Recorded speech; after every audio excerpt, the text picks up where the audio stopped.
¿Y usted ya hizo su testamento?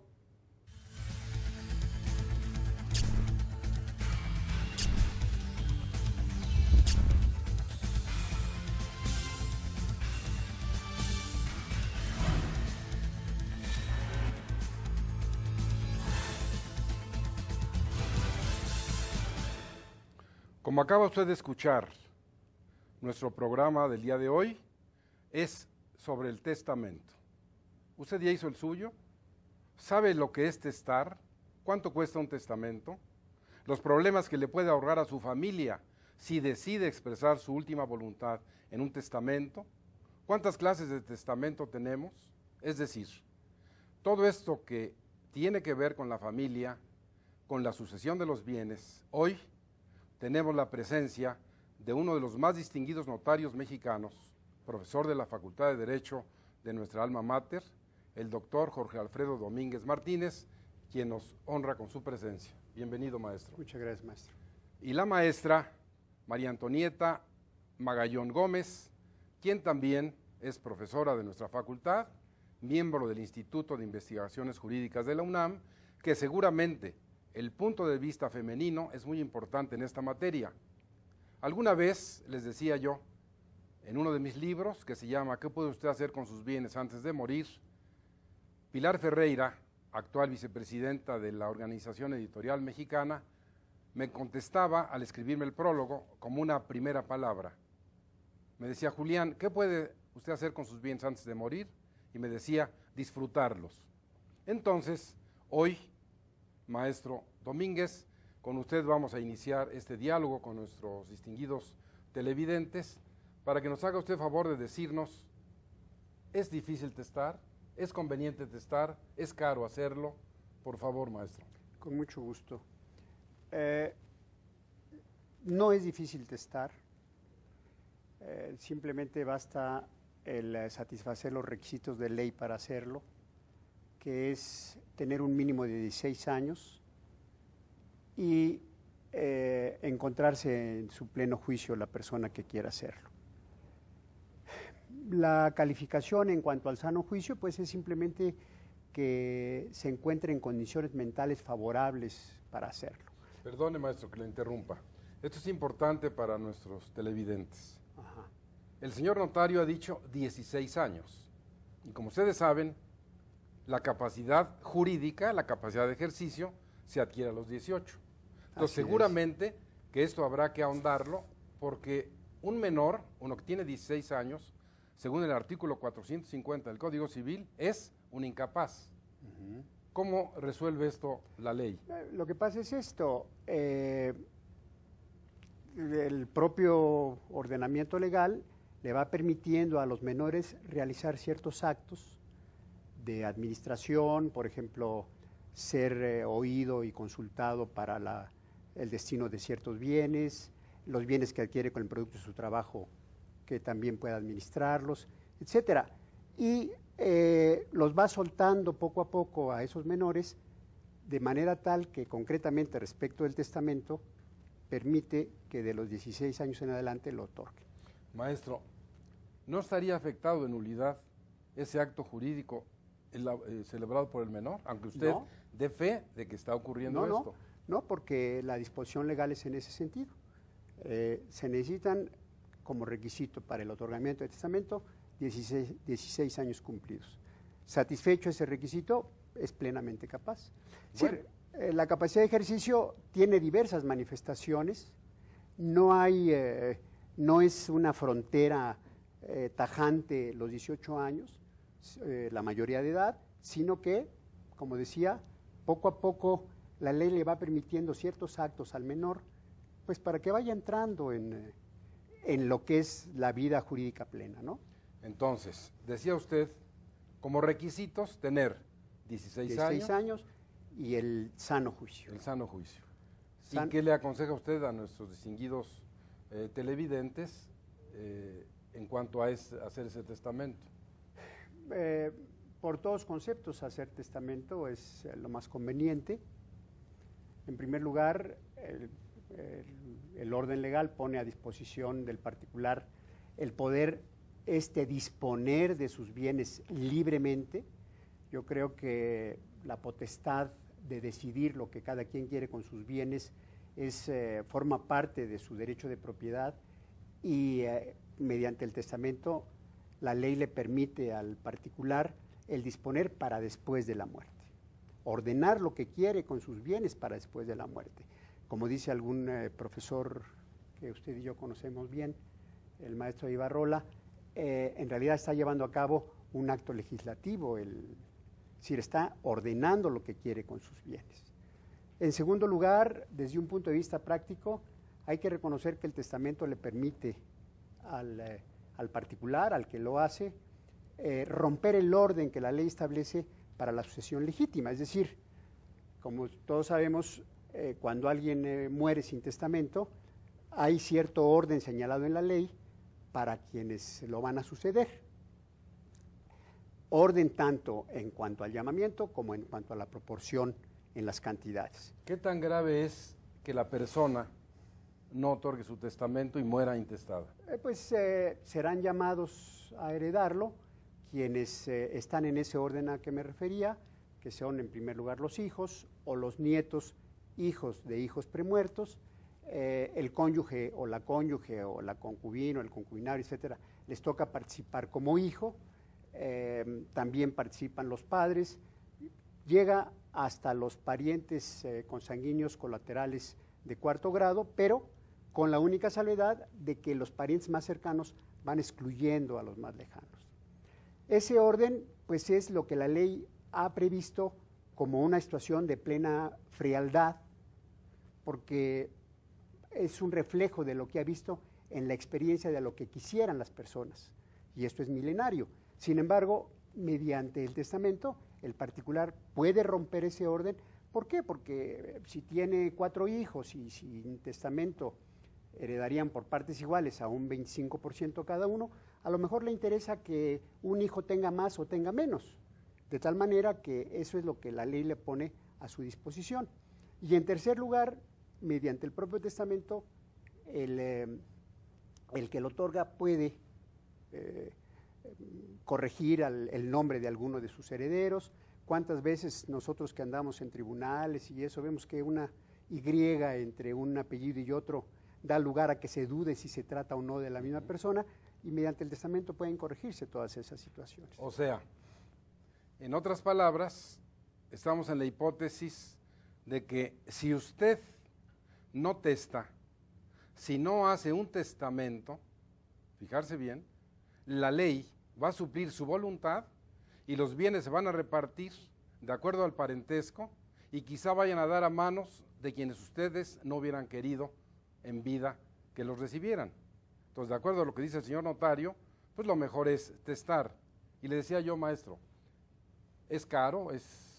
No. ¿Cuánto cuesta un testamento público abierto, por ejemplo? Mire usted, un testamento público abierto, que es el que se otorga ante notario, en primer lugar, son de los actos en los que el notario interviene que no tienen una cantidad fija proporcional, sino que tiene un tope máximo, y que son, si no mal recuerdo, 20 días el salario mínimo de honorarios.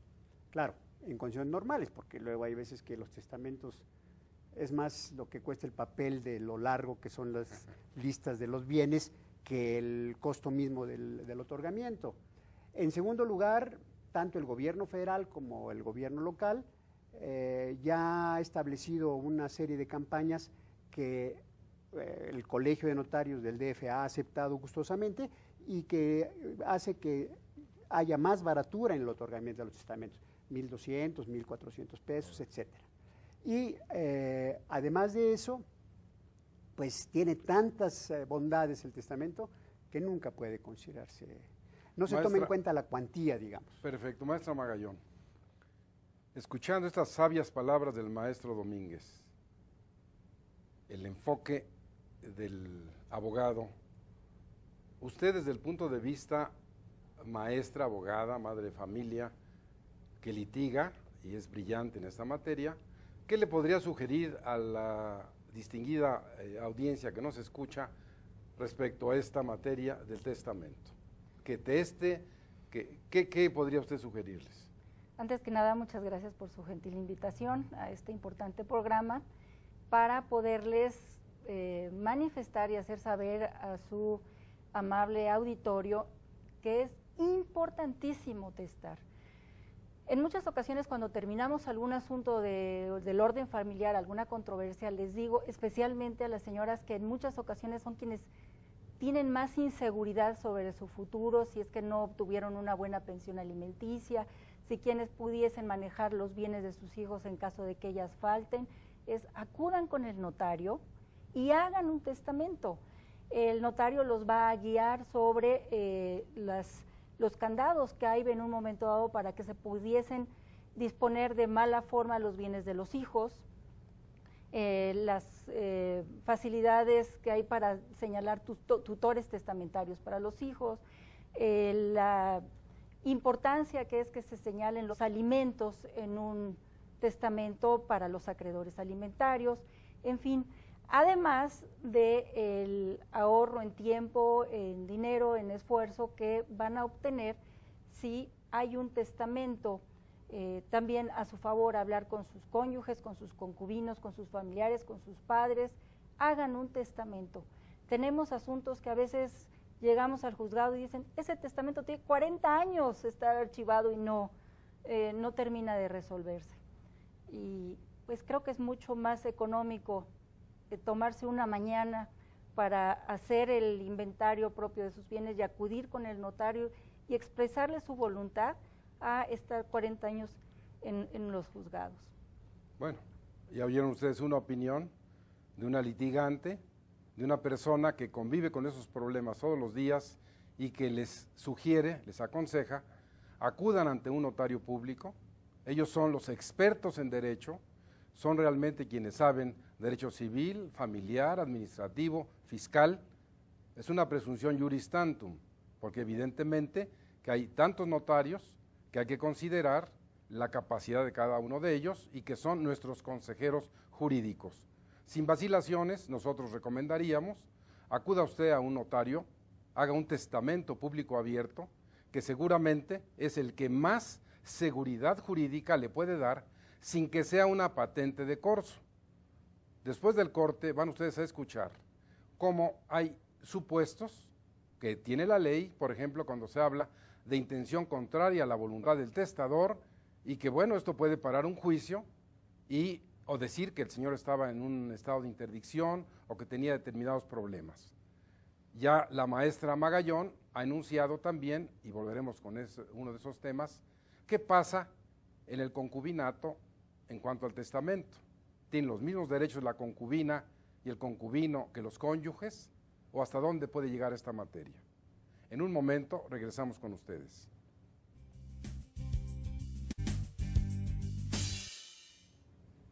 Como acabamos de decirles, testar es fácil.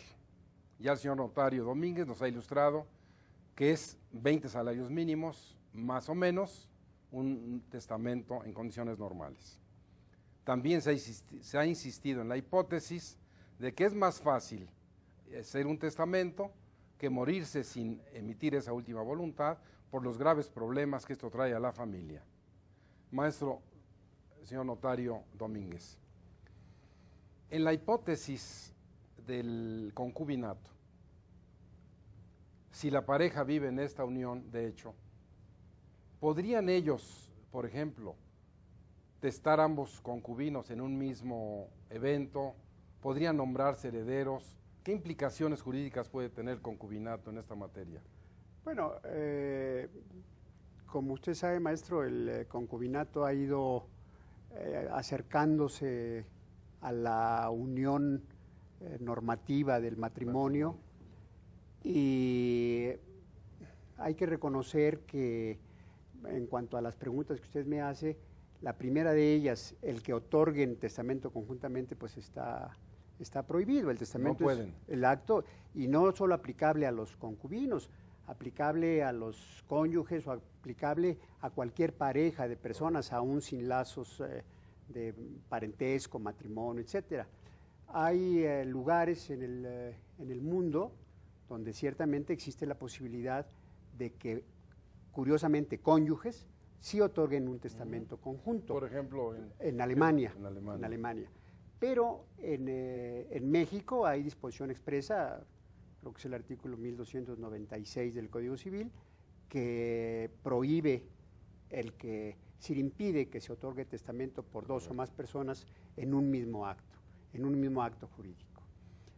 Hay una excepción señalada a propósito de una última forma de testar, que es el llamado testamento público simplificado, pero dio lugar a ello el que haya más facilidad para aquellas personas que adquieren un bien inmueble de carácter popular, de interés social, etcétera, que puedan designar beneficiario o herederos en el propio, es decir, legatarios, porque se trata de un bien en particular, en el propio acto o en la propia escritura por la que adquieren, pero es una verdadera excepción. En términos generales, dentro de las protecciones que la ley da para el testamento, está esa privacidad en el acto y tratar con ello de garantizar el que no va a ser objeto de alguna influencia especial, de que la libertad del testador se va a poner en entredicho por la influencia que puede ejercer una u otra persona cuando se está otorgando el testamento. En esa hipótesis, para seguir en el concubinato y que fueran actos como son personalísimos, separados y en una sola operación de cada uno de ellos, ¿podrían los concubinos nombrarse herederos recíprocamente? Totalmente, totalmente. Es decir, que acuda una persona que vive en unión libre o en concubinato con otra, obviamente de sexo opuesto, a otorgar testamento y deje como única heredera a su concubina, no hay ningún inconveniente. Y si al mismo tiempo, una hora después, según el tiempo que lleva el primer testamento, la concubina es quien lo otorga y deja a su concubinario como heredero, no hay absolutamente ningún inconveniente.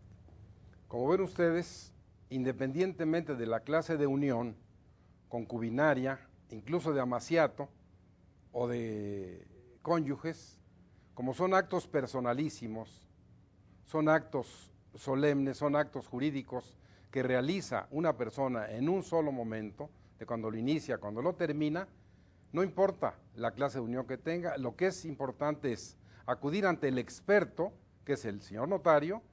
Usted le va a expresar su voluntad, le va a decir lo que quiere y él va a redactar, él va a darle la forma, se lo va a leer y después, si usted está de acuerdo, lo leerá.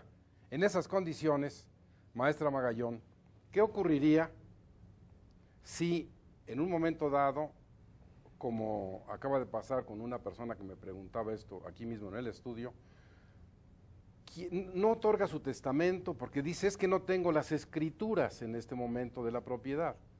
¿Qué podría hacer para expresar su voluntad y decir, no tengo las escrituras, pero quiero nombrar a Juan Pérez mi heredero? ¿Usted qué le aconsejaría? El primer consejo es, haga su testamento, no requiere acreditar la propiedad para hacer un testamento. Quien ya en el transcurso de la sucesión se tendrá que acreditar los derechos que en un momento dado formen parte de la masa hereditaria. No es impedimento el no tener una escritura o una factura o lo que acredite la propiedad. Así es. El punto es la manifestación de la voluntad de decir, esto es mío y lo quiero transmitir a estos sucesores. El problema está en disponer de algo que es ajeno, que se cree que es propio de buena fe, pero que no lo sea. Ahí ya esa cláusula tendrá que ser calificada en su momento dado por el juez para saber si va a ser eficaz, ¿no? Pero el entendido y el punto básico es, hagan su testamento. Ahora, con respecto a los cónyuges, si el cónyuge señala la transmisión de un bien para la cónyuge o viceversa y están casados en sociedad conyugal, es importante señalar que se va a transmitir la parte que le va a corresponder a la liquidación de la sociedad conyugal, que va a ser el 50% de ese bien. O el porcentaje que hubieran pactado. O el que se hubiera pactado en las capitulaciones matrimoniales. También es importante que el público conozca la importancia de estas capitulaciones que se firman generalmente en el momento de la celebración del matrimonio, que supongo que ese podría ser tema de algún otro programa porque es muy amplio, pero sí es importante que anoten que existen las capitulaciones matrimoniales, que si hay bienes que deben estar registrados en el registro público de la propiedad, se debe de hacer también ante un notario esas capitulaciones matrimoniales. En fin, creo que es el punto básico, hacer la manifestación de la voluntad, la cual la va a redactar el notario. Entonces, en realidad, si usted quiere otorgar un testamento público abierto, es suficiente con que exprese su voluntad, satisfaga los requisitos que la ley señala, y en una manifestación casi poética diga que lo que tenga o lo que llegue a tener el día que se muera o se muere, lo va usted a repartir o quiere que se reparta en tal o cual forma, y en ese momento ya se actualizará. Pero hay algo muy importante que no hemos tocado y que es trascendente para quien quiere otorgar un testamento. Maestro, ¿es cuestión nada más de presentarse? ¿Hay que llevar testigos? ¿No se requieren? ¿Qué es lo que ha determinado la ley en esto? Por aquello de que han habido cambios, ¿no? Que sí hay testigos, que siempre no, que si son idóneos, que si pueden heredar, etcétera. Creo que la palabra de usted puede ser muy importante para ilustrar el criterio de nuestro auditorio. Ojalá así sea. Tradicionalmente el testigo ha sido un participante en el otorgamiento de los testamentos, pero hay que reconocer que la fuerza de la masificación, de los inconvenientes, para las dificultades para encontrar a los testigos, etcétera, dio lugar a que en muchas partes del mundo, y particularmente en México, se suprimiera el requisito de los testigos en el testamento público abierto. No había. Había, y se quitaron en 96 por ahí. Se considera que es suficiente con la fe notarial, porque la función del testigo era el que en unión del notario certificaran que el testador se había encontrado en su pleno juicio durante todo el tiempo del otorgamiento del testamento y además libre de toda coacción o violencia, amén del conocimiento personal o de la identificación de la persona. No obstante haberse suprimido naturalmente de los testamentos, del testamento público abierto, la presencia de los testigos, de cualquier manera existe la posibilidad, ya no de 3 como era antes, sino de 2, de que por así considerarlo conveniente el testador o el propio notario, cualesquiera de ellos, cualquiera de los 2 que están interviniendo, a moción de uno y de otro, acudan 2 testigos que tendrán también la misma función de testigos instrumentales para certificar las condiciones en las que se otorgó el testamento, y no deja de ser sano. Hay que reconocer también que cuando una persona, cuando llegamos a determinada o a cierta edad de ahí en adelante, se puede dudar sobre nuestra memoria, sobre ese sano juicio, pero en realidad el hecho de que las personas vayamos creciendo y nos desmemoriemos un poco o no nos acordemos de lo que pasó ayer, pero sí nos acordemos muy bien de lo que pasó hace 50 años, pues eso no es no estar en el sano juicio, simplemente es la cuestión del agotamiento físico más que mental, ¿verdad? De tal manera que si bien no es un requisito indispensable ya lo de los testigos, pues vale la pena reforzarlo. A veces los clientes, los que pretenden otorgar testamento, lo ven como un requisito que exige o que exigimos los notarios, como un requisito un poquito sobrante.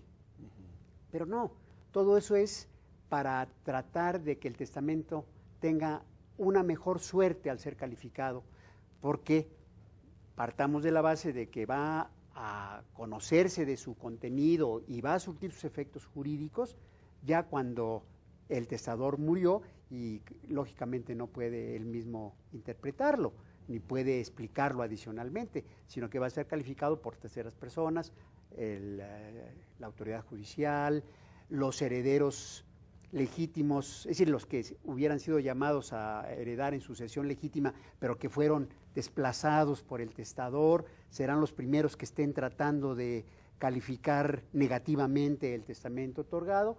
Entonces, en general, cuanto requisito ponga un notario u oponga un notario, es en beneficio del acto mismo, ¿no? Entonces, si usted como notario decide que no haya testigos, ese acto jurídico tiene el mismo valor que si hubiera tenido Plenamente testigos. válido. Bueno, Plenamente válido. para las personas que nos escuchan, es muy importante saber, y es lo que le voy a preguntar nuevamente al señor notario, es que si usted tiene interés en que haya testigos, y usted, como bien lo dice la ley y ha sido ratificado aquí, si usted decide llevar esos 2 testigos, los puede llevar. Con toda libertad. Pero vamos a suponer que a la vez usted quiera que sean herederos. ¿Qué pasaría? Eso sí no se vale. No se vale. Eso sí no se vale. Bueno, vamos a lo que escuchar pasa- la palabra de la ley por boca del señor notario.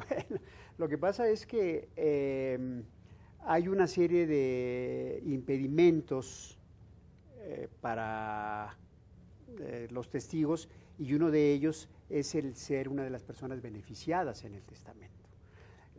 Por ejemplo, no puede ser testigo quien fue condenado por una pena en un delito de con una pena por cometer un delito de falsedad. No pueden ser En contra testigos. del testador. No, en general. Ah, en en general. general. ¿Por qué? Porque quiere decir que su testimonio no es un Ya, testimonio correcto. que merezca crédito. No puede ser testigo el sordo, el ciego o el mudo. No puede ser testigo los familiares del notario, es decir, los herederos. Es decir, no pueden ser testigos las personas a quien el notario va a designar como herederos o sus parientes. De tal manera que a veces, como son algunas personas, quieren colar dentro de los testigos a algún familiar que no les corresponde poder serlo. Es preferible seguir las instrucciones del notario. Si el notario les dice, cuidado, no me vayan a traer al consuegro o en fin, porque precisamente esos eran los inconvenientes que ha tenido siempre lo del testimonio en los testamentos, la dificultad para encontrarlos. En realidad, el testigo es el que peor la lleva en un testamento, porque el testador, bueno, pues eso es interés personal, el notario está trabajando y el testigo no, pues por lo menos que se lo lleven a desayunar o a comer, ¿verdad?, después del testamento. Pero esa dificultad es lo que ha dado lugar a la supresión, pero eso no quiere decir que no tengan que reunir o satisfacer ciertos requisitos. Dentro de ellos es precisamente el que no puede ser heredero, es decir, no puede ser testigo quien vaya a ser designado heredero. Entonces, maestra, ¿usted qué opina respecto a los otros testamentos? Porque hemos hablado del testamento público abierto, que es el que se otorga ante notario, pero los otros 7 que hay, por ejemplo, ya el señor notario hablaba del testamento público simplificado, que para mí, desde el punto de vista jurídico, ni es testamento, ni es público, ni es simplificado.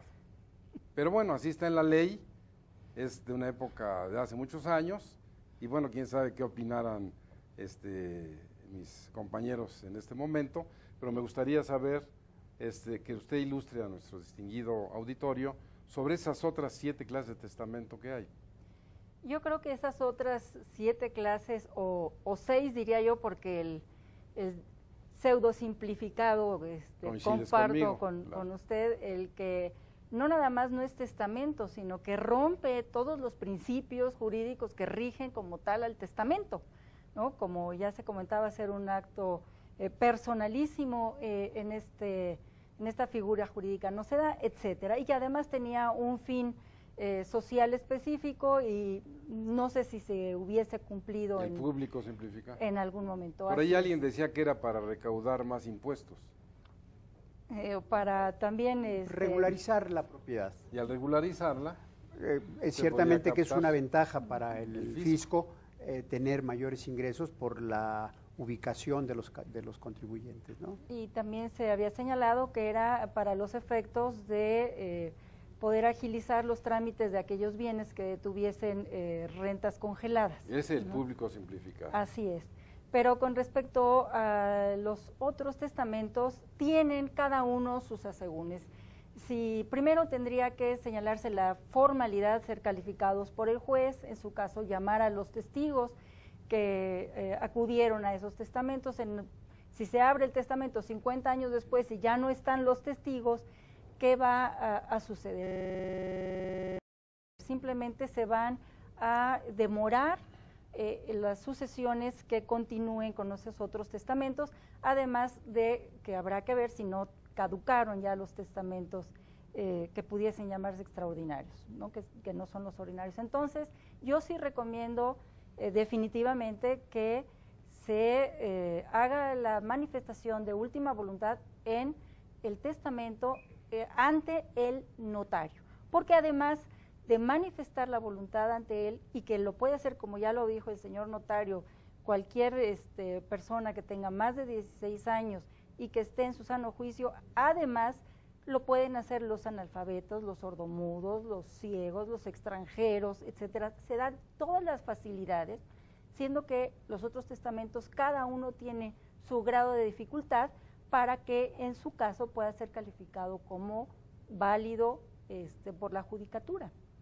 Yo tendría un interés especial que el distinguido teleauditorio escuchara esta figura del testamento hológrafo. ¿En qué consiste ese nombre? ¿Qué sirve para algo ese testamento o en realidad es meter en problemas a la familia? Este testamento hológrafo debe su nombre a que va a ser escrito de puño y letra por el testador. Tal pareciera que esa situación le permitiera al testador un total secrecía sobre su última voluntad y que absolutamente nadie más tendrá conocimiento de cuál pudiese ser esta. Esa secrecía también se va a dar ante el notario de la confianza del testador, porque está dentro de las reglas éticas del notario, o sea, no creo yo que se gane nada con el testamento. Suponiendo que la persona hace el testamento, el hológrafo de su puño y letra, ¿qué tendría que hacer con eso? ¿Lo lleva a un notario? Tiene que cumplir con todos los requisitos, primero que señala la ley, de estar estampadas a la perfección el momento, el lugar, la fecha, la firma que requieren, y se va a tener que presentar ante el archivo de notarías para su registro, para su inscripción. En el momento de que se denuncia la sucesión de una persona, el juez de lo familiar solicita a los diferentes archivos, se le informen si existe o no algún testamento o algún otro testamento aparte del que se está exhibiendo en el juzgado. Sin embargo, tendrá que ser calificado por el juez si cumple o no los requisitos.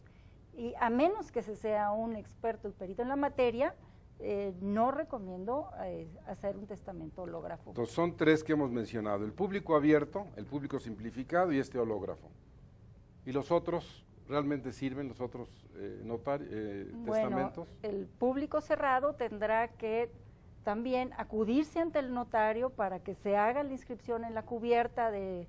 ¿Por qué se llama público cerrado? Porque lo va a redactar el testador, no así el notario. En el público ¿Y lo abierto, cierra, lo encierra o qué le hace? Se dice la ley que se pone en una cubierta, es como si se fuese a envolver o a poner en un sobre, y entonces sobre esa cubierta se deberán llenar ciertas formalidades, ¿no?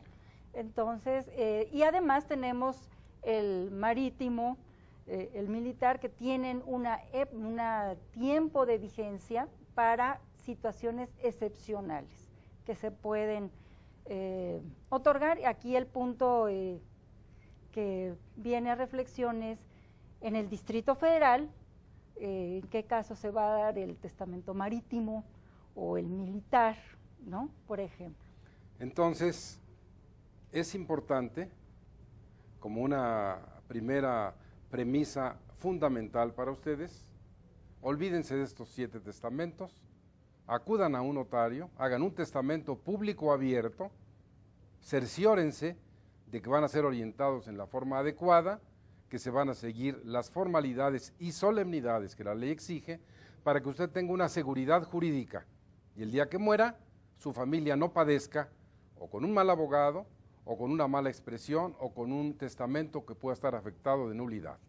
Como ven ustedes, y como anunciamos al principio, es tanto lo que les podemos decir, tanto lo que les podemos dar, que después de un corte regresaremos con más sobre este tema. Entonces, como decíamos, la materia testamentaria es tan importante que usted tiene una gran ventaja. No necesita ser abogado, no necesita saber normas jurídicas. Acuda con un experto como son los notarios públicos de este país, especialmente los del Distrito Federal, y en el caso específico, valga el comercial, con nuestro directo amigo, el doctor Jorge Alfredo Domínguez Martínez, y seguramente tendrá usted la asesoría adecuada para ello. En el descanso hablábamos y surgen las preguntas. Recuerde que tenemos un correo electrónico jhuitron@derechofamiliar.net, al que espero usted nos honre llamándonos, mandando sus comunicaciones, plantee sus preguntas, como acaba de ocurrir hace unos momentos. Alguien nos preguntaba sobre la situación del nasciturus respecto a la herencia. ¿Qué se puede hacer? Y también, y yo le pediría al maestro Domínguez Martínez que nos dijera, una vez que se otorgue ese testamento, maestro, ¿ya es para siempre o usted lo puede revocar cuando quiera? El testamento es un acto jurídico revocable por esencia. Cuando quiera lo puede revocar. Inclusive esa fórmula que se acostumbra a utilizar de que en el testamento se contiene la última y deliberada voluntad del testador, en realidad yo pienso que no es en función de que ya no llegare a tener una voluntad posterior, sino que en ese momento está manifestando lo último hacia el pasado, de tal manera que puede revocar todo lo que hizo con anterioridad respecto al testamento. Inclusive, por ley, el testamento posterior válido revoca de pleno derecho cualquier testamento anterior. Precisamente ahí, como comentábamos en esta ocasión, como iniciábamos en nuestros comentarios, precisamente ahí es donde se ve la soberanía del particular de poder, al testar, revocar el testamento anterior. La autonomía anterior. de su voluntad. Totalmente, su soberanía. Cualquier persona puede otorgar testamento en este momento y en unos minutos cambiar de opinión y cambiar su testamento. Inclusive las circunstancias cambian. Decíamos también al principio que desde los 16 años se puede otorgar testamento. Siempre quien vaya a otorgar testamento debe reflejar su mente, proyectarla hacia el momento de su muerte. ¿A quién piensa favorecer? Hay ocasiones, y la ley lo permite, en las que previendo y para tratar de evitar el que tenga que cambiar su testamento, se pueden prever cláusulas o se pueden prever situaciones que van a permitir que el mismo testamento se aplique, no obstante que las circunstancias cambien. Por ejemplo, si alguien instituye como sus 4 únicos herederos a sus 4 hijos, pero señala que de faltar uno de ellos antes que el testador, la parte correspondiente acrezca la de los otros, o que sean sus nietos, en fin, señalar herederos sustitutos. Eso tiene la enorme ventaja de que no, si cambian las circunstancias, tenga que otorgar un ulterior testamento que a lo mejor en una de malas ya no está en condiciones de Maestro, hacerlo. acertadamente usted dice que revoca cualquier otro. ¿Qué pasaría si por deficiencias del notario, por las prisas o lo que fuere, este señor que tenía un testamento otorga otro y dijera en una de las cláusulas, de aquel quiero que valga esto? Totalmente válido. Podría hacerlo. Totalmente válido, porque lo único que evita que el testamento anterior quede revocado de plano es que el testador haga mención expresa de que el testamento anterior vale por en algo de lo que contiene. Entonces podría ser, puede ser 2 o 3 testamentos. Claro, y 2 o 3 testamentos que pueden estar produzcan relacionados. Inclusive el ulterior testamento puede ser complementario del anterior, pero claro, debe ser declarado por el testador. Si no es así, el testamento anterior queda revocado. Qué importante. Maestra, usted escuchaba esta expresión del nasciturus, el concebido no nacido, y lo que la ley señala considerando que hay que ser persona para poder ser heredero. ¿Usted qué le diría a nuestra distinguida teleaudiencia respecto a este testamento para designar a un nasciturus como heredero? Se puede prever en el caso de tener conocimiento de que la esposa, la concubina, la pareja esté embarazada, señalar que el producto de ese embarazo, si es viable y nace, también formará parte de los herederos llamados a la sucesión. Sin embargo, me gustaría agregar aquí un punto en este sentido. La persona que va a nacer va a traer sus propias situaciones, circunstancias, ojalá y pueda ser protegido por quienes lo traigan a este mundo. Sin embargo, como dice el dicho popular, nadie sabe para quién trabaja. Y aquí es muy importante, y quisiera hacer mención en el sentido de que de no testar, de morir intestado, si llega a haber problemas en la sucesión y con los sucesores, que en este caso también podría el concebido en el momento de la muerte del sucesor intentar tener derechos y en su caso entrar a herencia, y para eso tener 10 años en un momento dado para intentar que se hagan válidos sus derechos. Si no se lleva bien, si no se lleva a buen término la sucesión, quien va a entrar a la sucesión en el Distrito Federal es el DIF, ¿no? Entonces, ¿quién quiere dejarle sus bienes al DIF? Yo creo que a lo mejor pocas personas o casi nadie, ¿no? Entonces, mejor hacer su testamento, orientarse con el experto y dejar aseguradas a sus familiares, a sus seres queridos, que es lo que presupone la ley, y en estos seres queridos estarán los hijos que vendrán en camino de una relación estable, ¿no? Muy importante. Yo quisiera además aprovechar la sabiduría del maestro, del señor notario, para tocar un punto especial para quienes otorgan testamento y para los herederos. Hay cierto temor, fundado o infundado, cuando se evoca la figura del fisco, maestro.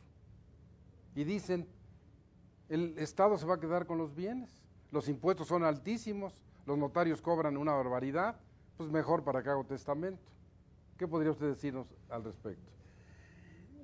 Bueno, siempre el Estado ha visto como un filón especial las transmisiones hereditarias. La proyección del Estado en este caso de las cuestiones sucesorias tiene dos ángulos desde los cuales puede ser observado. Uno de ellos es su participación dentro de la herencia misma que señalaba atinadamente la maestra. ¿Y es justo? Bueno, hay que reconocer que todo patrimonio debe tener una continuidad, porque el patrimonio no nada más son los bienes, sino también las obligaciones que deben cumplirse, etcétera. De manera tal que si después de los hijos, el cónyuge, el compañero, la concubina, etcétera, los padres, hasta los tíos abuelos, los primos, los de cuarto grado, no hay quien herede, debe haber un heredero. Y la maestra señalaba que era, como es en nuestro caso, antes era la beneficencia pública, pero como ya se hizo local el Código Civil, es el DIF. No es más que el señalamiento de un organismo, de una institución que continúe con la propiedad de los bienes, y eso en defecto de todos los demás. Bien, esa es una participación del Estado, del sector oficial. La otra es el impuesto, los impuestos que suelen cobrarse por las transmisiones hereditarias. Todas las sucesiones, sobre todo tratándose de inmuebles, especialmente tratándose de inmuebles, siempre están gravadas. Los costos son muy similares a los de una operación, a cualquier operación traslativa de dominio, una compraventa, una donación, etcétera. Me refiero en cuanto al adquirente corresponde, sobre todo si se trata de familiares. yo podría decir que un trámite sucesorio hecho ante notario o tramitado judicialmente y ya al final el otorgamiento de la escritura de la adjudicación, concretamente en esto de la última escritura, ya para terminar con el asunto, puede resultarle a la persona un 7, un 8% del valor de los inmuebles, de los cuales de impuestos serán entre el impuesto sobre la adquisición de bienes inmuebles y los derechos de registro, un 5 y pico %, y el resto son los gastos que hay y los honorarios lícitamente ganados por el. O sea que si es oneroso, es una cantidad importante, dependiendo de la masa hereditaria. Pues ciertamente, pero hay que reconocer que es algo que enriquece a la persona sin haberlo trabajado, ¿no? Y el Estado entonces dice, pues también quiero mi parte. Claro, porque el Estado debe subsistir, ¿no? Maestra, es importante en todas estas materias siempre escuchar una voz femenina de alguien que es abogada, maestra, madre de familia. ¿Usted qué le sugeriría, sobre todo a las señoras, a las mujeres que nos escuchan, en relación a todas estas cuestiones del testamento? Por ejemplo, hay obligación de dar alimentos a los menores, a personas mayores discapacitadas, y a veces quien otorga el testamento no recibe la asesoría adecuada y se habla del supuesto del testamento inoficioso. ¿Podría decirnos en qué consiste este caso? El testamento inoficioso básicamente va a constituir en aquel testamento que omita dejarle los alimentos a las personas que se le deben, que está señalado, tienen derecho a los alimentos. Luego entonces es importante que la señora, si por ejemplo tiene un excónyuge que está dando alimentos a sus hijos o a ella misma, lo instruya y le diga, oye, escuché en un programa muy interesante que cuando vayas a hacer tu testamento no nos dejes de dar alimentos para no impugnar de inoficioso tu testamento, no te olvides de nosotros, aunque tengas una nueva vida, cualquier situación que estés ahorita pasando a plenitud, tienes obligaciones para con tu familia, para quienes fuimos tu familia o tu cónyuge o tu concubina, etcétera. Y aquí sería importante precisar, la concubina, especialmente la concubina, para ser tal, tendrá que acreditar el concubinato. Y esto, entre otras cuestiones, requiere que el concubinario no tenga relaciones con otras personas. Porque en ocasiones se presentan, vemos en tribunales, se presenta la señora, tengo 30 años de vivir con el señor, 10 hijos, y después resulta que no acredita el concubinato porque hubo otras relaciones de la pareja con otras personas. Quienes accederán a esa herencia serán los hijos, todos los habidos con quien haya sido.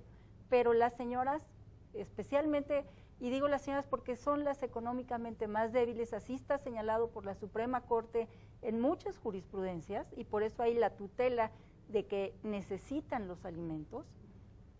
Entonces, fíjense bien de que si son concubinas, estén señaladas en el testamento, y de ser concubinas como tales, si es que no va a haber testamento. Pero vamos a suponer que es una pareja de cónyuges, nadie sabe que el señor tiene otra familia, él acude ante un notario, hace un testamento público abierto y soslaya la existencia de esa segunda familia. Se hace la apertura del testamento, ¿y qué ocurre con esa señora, que resultaría la macia, que tuvo hijos y que había obligación de darle alimentos porque fueron hijos reconocidos? ¿Qué le sugeriría a usted que hicieran? ¿O ya es un testamento que no produce efectos, es nulo, pueden pedir alimentos, quién se los va a pagar?